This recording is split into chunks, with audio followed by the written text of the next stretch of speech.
Noon Year. How do you feel about Noon Year? Like the thing It's for New Year. kids? It's like Noon Oh, Year's Eve. It's you can't even say it. I think it's It's har stupid. I think it's stupid I think too. that's stupid, yeah. I know, but That's now I'm they're like, it dumb, they're not dumb. They know when something is, like, a stupid, fabricated thing for the don't you think? Like, I do, and I'm like, I'm aware that there might be people listening who had a great New Year's Eve with their kids and, went to like they do one at the Science Museum near us and there's like balloons. So I think it's kind of we're in the elf on a shelf domain where like, yeah, I'm like, if it brings you joy, there are worry about other things. You don't have to like stop yourself from doing New Year's Eve. You should be like, preparing for an emergency with your neighbors or whatever. But like, don't use that energy on that. And if like it didn't exist and you were pitching this concept to me, I would be like, no, we're right. not adding that. We Yeah. kids don't need that. No, I mean, do your kids they're older than mine. Ours don't, like after Christmas, I think we're all in just, like, the down cruise, Yeah. right? It's like New Year's is, like it happens. It's a thing. I like to go for a walk. Like, we usually go for, like, a walk together on New Year's Eve, and, That's sweet. I can't you get know, my kids to go on walks with me anymore. I don't know, I actually was texting David about it today where I was like, I don't wanna die on this hill, but I also do wanna do this walk." And I was, like, basically Are we trying talking to about a literal hill? no, I walk up a hill It's a because 'cause I'm flat like walk? but it's like I was like, "I'm not trying to, like I don't wanna Yeah. make everyone miserable for this thing that I wanna do." And I think what I was trying to say is, like, I'll do it alone. I don't mind doing it alone. I don't want, like I like I that. feel like You can keep the kids, or you can help me bring everyone with me. that's what I Yeah. was Yeah. saying, but I think That's that I good. felt kind of guilty about it because I was like, "Do you care about this walk?" But And it I doesn't matter. You need to identify the handful of things you care about and make yeah, sure they happen. Yeah, it's no, my I already have regret that I like didn't make everyone go to the Christmas houses in East Oakland that have a friendship light that connects them all. And Oh, you just walk around the neighborhood and there are these like cute little like A-frame houses and I bring hot cocoa and every year since they were like little and I could make them do whatever I wanted, I'm yeah. like, "Can we go?" And nobody wants to go with me, and I haven't been the Christmas Me house visitor that I wanna see in the world, and I think you should learn from my mistake. just go Definitely. alone. Yeah, yeah, yeah. We so I we have like, we're from the East Coast, but we live on the West Coast, so we could do New Year's in New York. You can do like New yeah. York New Year's No, and yeah, watch the that's what ball we drop usually and it's do. 9. I'll tell you what That's I what we did with do. Max that was Yeah. more fun than New Year's. I let him stay up to watch Saturday Night Live on East Coast Oh. time, Uh-huh. live, because we can Yeah. get it here like 8:30 to 10. Yeah. And I let him stay up all by himself and do it with me like for like the holiday episode, and it was super fun. That was Griffin's like exciting. Saturday Night Live phase. We've been showing him a lot of the old like, he really likes Laser Cats. Oh, Laser Cats is a big hit. I've Loves Laser Yeah, Cats. we have I'll share with you like our playlist because I'll share it with the listeners because Yeah. we like to do like SNL. We do this with music videos too, like where you go around and everybody gets a turn, like picking one in Um, order, and then you go around as many cycles as you can. And we've got some. I mean, some of ours probably trend a little racier because of age and lax oh, parenting, but yeah. we have some favorites. Okay, what do you? So you do Laser Cats. I'm sure you like the digital shorts. I do. They don't Throw like it on my the face. ground. No, he likes, people getting punched Yes, while while eating. eating. That's a big Yeah, one in our house. it's Yes. good. Real good. I'm sad because he doesn't have enough references yet to enjoy Ross Trent, which Ross Trent is such a great character. You know what though? Like I grew up on SNL as a very little kid, yeah, and there's layers. Like you can you if yeah, you know something is funny, it doesn't really Right. matter if you get it or not. Yes. Like, hence watching this whole back-to-back episode with my son for the first time live and being like trying to decide what I would explain to him and what I Mhm. would, if I was going to like turn something off at some point. Yeah. I didn't. It was fun to be like, oh, he thinks this is funny, but he doesn't Yeah. like get the main joke of this sketch, you know? Yeah. Right, it doesn't matter. I think the first thing I ever showed Griffin from Saturday Night Live was, when he was, like, 3 or something, and it was, a Keenan character where he's, like, in the bath, and he's, like, French, I've you never know? seen that. I know Simon, the Mike Myers character in the Yeah, bath. obviously Right. yeah, we sing that one a lot. These are all bath time Yeah, and yeah. SNL moments. Yeah, Oh, I gotta check that out. we knew, yeah, he's, like, in a bathtub, and he's French, and he's just saying, like, French words, and it's kind of like I'm in. so, yeah, it's But delightful, there's, but it like, was jokes that he doesn't get probably. right, I Yeah, mean, he doesn't but it's just so silly, and it's right. so, like, it's absurd, and he understands it on that level, Yes. Yes. and Yeah. that's enough, and I There think was a lot of Weekend Update went over Max's head. Like, he was like, "Who's that guy about Jeffrey Epstein?" And I was like, "A bad man." And I was yeah, like, I'm not gonna explain it to you. Like, we're yeah. just not going there." But he was like, I "It's wish I funny could that." unknow. Yes, I wish I exactly. could take it out of But my it's funny brain. that we're making fun of this guy. Like, he got that, like this is the general Yeah, premise is like we're roasting bad people. yeah. I noticed, Miranda, that you haven't commented on my outfit today. And What? for those that are just listening and don't have a visual, do you Yeah. want to describe what you're seeing? Yeah, well, I'm guessing it's a poncho. Okay. It's sort of a Yes. body like a wearable blanket with a Mm-hmm. hood. Does it look With soft? it looks very fuzzy and You're right. fluffy, like, It very is. light and Yeah. fluffy, and then it has cartoon cats. They have a slight anime Mm-hmm. like, Mm-hmm. quality, but not Yeah. all the way, Yes, and paw prints, like, the cats are playing and jumping. this was my Oh, favorite Christmas present, so I brought it to yeah. show you. It is a wearable electric heated poncho. Uh-huh. So you plug it in Oh, with the USB. This is from my family. whoa. And then you can wear it around the house. This is my first test run, actually. I'm quite hot, if I'm Is being it honest. rechargeable? Yeah. It's, like, Yeah. holds a Yeah. You charge. plug it in and then you unplug it, you turn it on, and it's got like Oh little wires all over it. my I'm god. I but you probably can't wear it in the bath. And yeah, and for some reason just an enormous pouch. So, like, Dang. I don't know what you're supposed to, like, keep in here. Snacks. Snack For snack. yeah, snacks, right? For Hot pocket. antidepressants. You're Um, yeah, but I just that's thought you should amazing. know. This, You I know can wear this and drink the fancy tea that you sent me and just be the happiest mm? person in the world. I was gonna say, wasn't that your favorite Christmas present? It was Um, so good. I love getting a gift where it doesn't nice. say who it's from, but you know who it's from.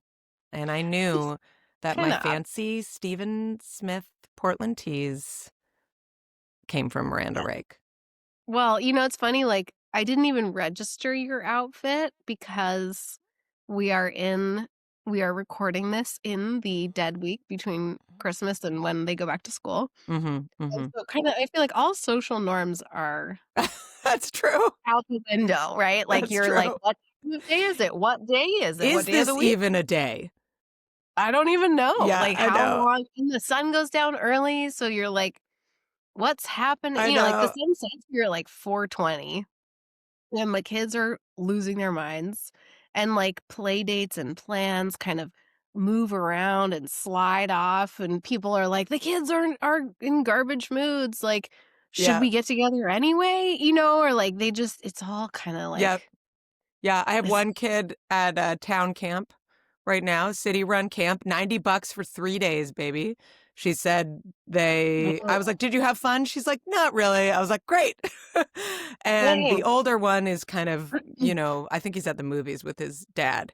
But I did work today, and it did break my brain. And when I was at Home Yeah. Depot yesterday doing kind of like one of those bridge days where like we weren't lounging around, but we weren't working, we were doing like household tasks. Oh, yeah. Um, Those.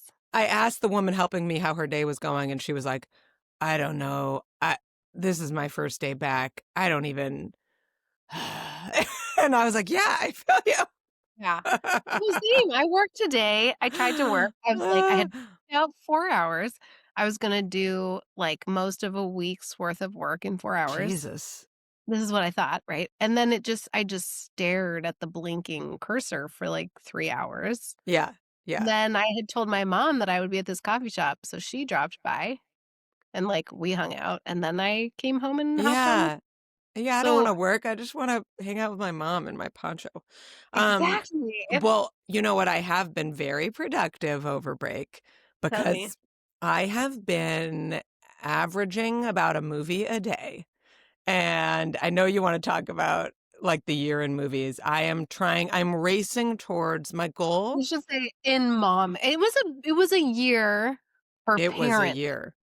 Like, Wow. parents were in the Well, movies. we're gonna talk about dads because Yeah. there were a lot more dad movies this year than mom movies, but there were some stellar mom movies, and A lot? I'm trying to watch 50 movies that came out in 2025.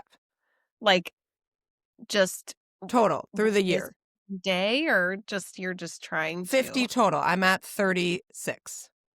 Okay. And then, Oscars got moved, so you've got extra time. Yeah, yeah, right. This is all Oscars oriented, is like Yeah. that the first couple months of the year are kind of like the dingleberry of 2025.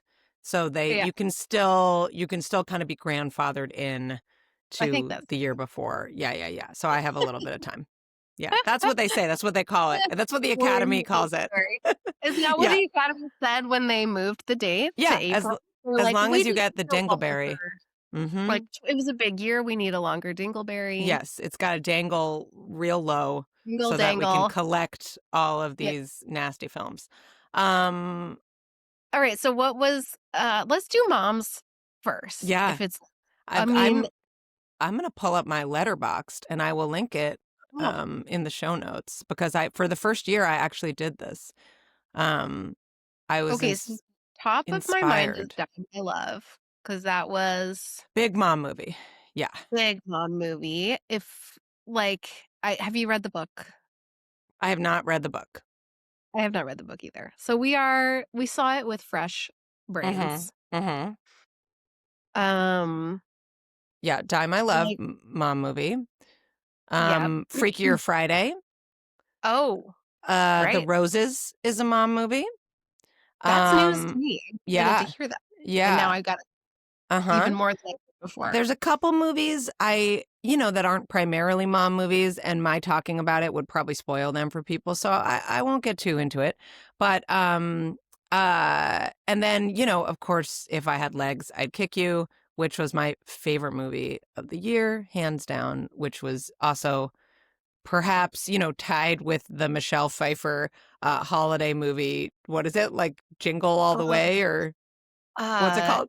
oh, what is it called? Oh, dang it. It's I'll look it up. it's like it is a line from a Christmas song. Is it It's Did tied you with see that it? for mommiest movie of the year, but it Did is you the actually best. see that? Did I see the Michelle Pfeiffer movie? Yeah. No, I did not. I Oh, did not. what fun. Oh, what fun. Exactly. Oh, what Yeah. Yeah. So, oh, what fun. And If I Had Legs, I'd Kick You. Mommiest movies of the year. One of them I haven't seen, so I won't judge. Maybe I'd love it. The other, I gave 5 stars. I wrote a article about it in the cut. I got to interview the writer and director, Mary Brownstein, and it was just an incredible film. amazing. And then Hamnet. Yeah, Like, Hamnet. You're right. Hamnet's a huge mom movie. Sorry, forgot that. Big, big, well, big. I only know because I've read about it and I will never see it as we've discussed because it's too upsetting. Yeah, the But kid mm, looks like Griffin too. yeah. So Oh my god. just don't. This is not Very sad, very beautiful movie. Oh, and One Battle After Another is a mom movie. Also a dad movie, but also a mom movie. Bad. Oh, right. I was thinking of it as a dad movie, and Well, that's so it can be both, right? Yeah. It was a true. two-parent movie hold. Um, so what do you kind of it wasn't as big a year in mom movies, I think, as last year. I feel like we have less to talk about. What was Um, last year? last year there was a lot more kind of on our list. We Oh, can I'm link trying to to that I'm thinking, discussion. in terms of volume, but, like, I haven't seen If I Had Legs, but it sounds like a ride, and then Die My Love is certainly ambitious and interesting, Mhm. and I think for me, I was really moved by how, like, um, like, the kinda with artful, deep, complex engagement with, like, parenthood. Mhm. And some of the Yeah. darker stuff Yeah. in a way that, like, for example, we were so excited for Night Bitch, and then it came out, and I was Yes. like, this has, Well, like, no teeth." last And I year think we had this Night has, like, Bitch. teeth, right? Like, Yes. this movie had teeth. It was not perfect, but, Yes. like, it was really going after it in a way that I was like, "This is what I wanted from Night Bitch that I Mhm. didn't this, like, Exactly. vibe." And, I found it kinda thrilling in, like, a Tully kinda way. Mhm. Just see it really honestly and kind of extremely, like, laid out, and, I think that that felt to me like maybe a little bit of a culture shift and, or representative, knock on wood, and then that was kind of interesting to think about, like, why now? Why this vibe now? And, like, I'm curious, just production times and pandemic, I was like, how much of this was maybe informed by some pandemic dialogue? Mhm. And I wonder about that. I Mhm. don't know. What are your thoughts? Yes. Yeah, I think that's an interesting thread. I mean, you asked like, what's different about this year? Yes, there were, I think, more movies last year. We had Night Bitch, which was like a big, I think, disappointment to those of us that like wanted to see on screen the kind of feralness of that book. Yeah. And instead got kind of like a neatly packaged story that was quite watered down about, a level of maternal angst and discomfort that is I think important and a lot of people can relate to, but it was cute. And we didn't want cute, right? And so Die My Love and If I Had Legs I'd Kick You are not cute. They're Mhm, very disturbing, movies in a lot of ways about the I would say the kind of I would say maternal obligation mhm. um and how horrifying that can be. And what I like that both of them do is they kind of take the kid out of it. I think that's Yeah. uncomfortable for some people. I do know some people who felt kind of disturbed and kind of deeply connected to the ways in both of those movies that the kid is maybe not taken care of. And to me, I felt like that was an important like device to just decenter the kid and have them not be a character in order to make space for the like maternal story. Yeah, We I thought yeah, that in Die My Love, like, I was Megan wrote about these movies for Harper's Bazaar. Megan O'Connell, our Yeah. favorite editor in the world. Yeah, Mhm. okay. Yes, we did a nice piece about the mom movies of the year, and, We will link uh to that in the show notes. yes, and we were talking about how it's kind of funny because I obviously, Jennifer Lawrence in Die My Love is not doing great, and, but I actually never felt worried for the baby, Yeah. and that allowed me to focus on her story Mm. because I wasn't distracted by, like, "Oh, god, that baby," like, she wasn't like, um, if anything, like, she was so ferociously, like, connected to this baby, like, everything else had Right. dissolved away from her, like, Well, I had you heard know did you read the book? No. Because I heard well, and we'll just give like a 2-second kind of deep this is Die My Love is a movie about it's Jennifer Lawrence and Robert Pattinson. They move to the country and have a baby, and it's kind of about like the Jennifer Lawrence's like unraveling afterwards. Um, Mhm. and I had heard from a friend that in the book, she kind of resents the baby, and that mother character is very actively kind of antagonistic towards the child. And in the movie, that they kind of decided Mhm. not to do that in the movie, Mhm. which you could see as both kind of a like a pacification of a hard truth that's annoying, but also I think that, you know, when we make these mother characters like so explicitly bad moms or kind of mean to their children or dislike their children, I think that sometimes we immediately pit the audience against them. And we kind of oversimplify what is so overwhelming about motherhood. You know, that Mhm. for most of us, like, I mean, the thing I connected to, I also wasn't really worried about the baby, and I wasn't really worried about the kid and if I had legs I'd kick you either, though that's a different story. It's about Rose Byrne has an older child who's dealing with kind of medical issues and an extreme level of kind of need, and she's taking care of her on her own. And it's about her kind of unraveling with that process. I also wasn't worried about that kid. And I think part of it is that I connected with the sense that both of those women had of loving their kids and their kids not being the problem. So I never thought that those women were ever going to intentionally harm their children. I felt like kind of how I felt postpartum, which is like, I love this kid, I know they're safe, and I think I might die from motherhood. Mhm. It's Mhm. not this Yeah. kid's fault, but it is happening to me, and I might, like, claw my skin off. Yeah. Yeah. I think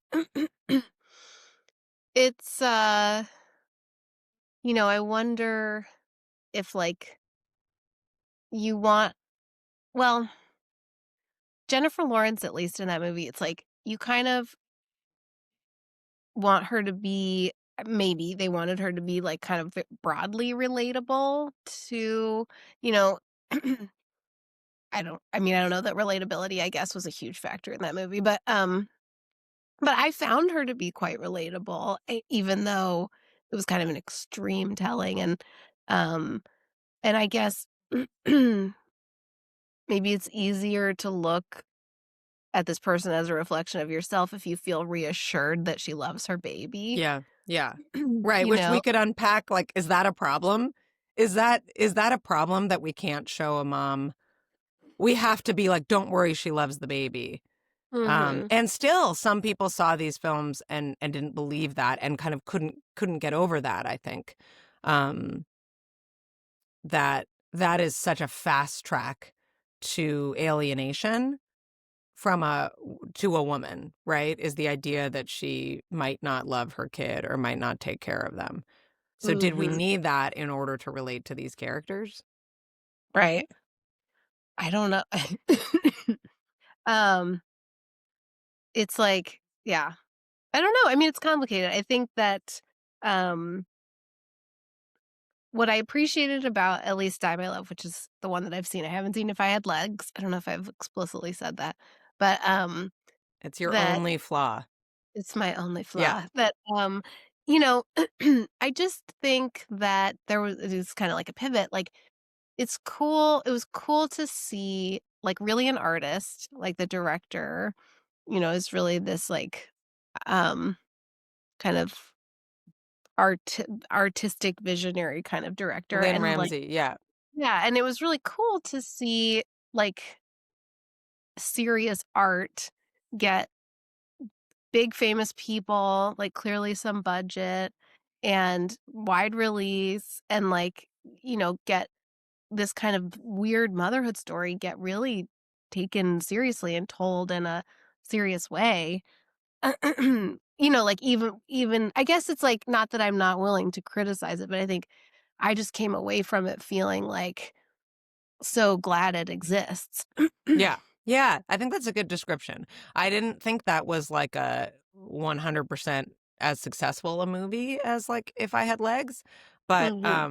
but I was glad it existed. And I do think, you know, when I talked to Mary Bronstein, who wrote and directed If I Had Legs, I'd Kick You, she based it on a true story about her experience, kind of going through something similar, basically living in a motel room with her, you know, medically fragile child alone for many, many months in a foreign city getting treatment. And what she said was that she wanted to, her goal in the movie was less about like what was real and what wasn't, or whether this person was a good mom or a bad mom, though she did, you know, heighten the choices that the Rose Byrne character made and make them more extreme than, you know, than she says her, you know, the choices she was making in that situation. But she wanted to convey a feeling. She was like, Mhm. how do I get across to an audience the feeling that I felt Yeah. sitting in the bathroom of this motel room, this one bedroom motel room, night after night, while my daughter slept in the other room with a red light illuminating the darkness from her feeding machine, Mhm. you know, binge eating takeout and drinking cheap wine, locked in the bathroom, kind of like just utterly alone and freaking out. And I think she did that. And I think Mhm. Die My Love also conveys a feeling, right? And Mhm. there are some scenes that kind of do that. There's a bathroom scene in Die My Love that I think is very effective Mhm. as well. And I think that felt like a gift to be like, oh, I've never seen that feeling on screen, Mhm. and I know that feeling. Yeah. And Yeah. I've Yeah. Yeah, these, like, you're it sounds like in If I Had Legs, like, the lines between what's real and what's not maybe are blurry, and, like, that was definitely part of Die My Love too, yeah, like, yeah, they what's have a really similar happening, what's her kind of imagining, right. what is going on, like and, I read an interview with Lynn Ramsey where, like, someone said something about, like, people are always trying to be reductive, and they were like, "This movie is about postpartum psychosis." And she was really like, "No, it's not. Like, this is a postpartum story." And I think it seems like it was important to her to have it not be rooted in, get slapped with a label Right, of what right. it was This is about. not a woman this is not a woman who's mentally ill, right? Yeah, This or is like, kind of this could something happen to else. anyone. Like, I think it Yeah. was supposed to have this, like, slightly haunting, like and, Well, also, I like, think it's kind of it is a haunting movie, and the things that happen are bizarre, and I think she was successful, to me, in communicating, right, this could happen to anyone. These are normal reactions. You know, like, yeah. these are normal reactions to this circumstance. I think I texted you after I saw it, that was, like before you had seen it, after I saw it, where I was like, "These are the alternate titles Yes.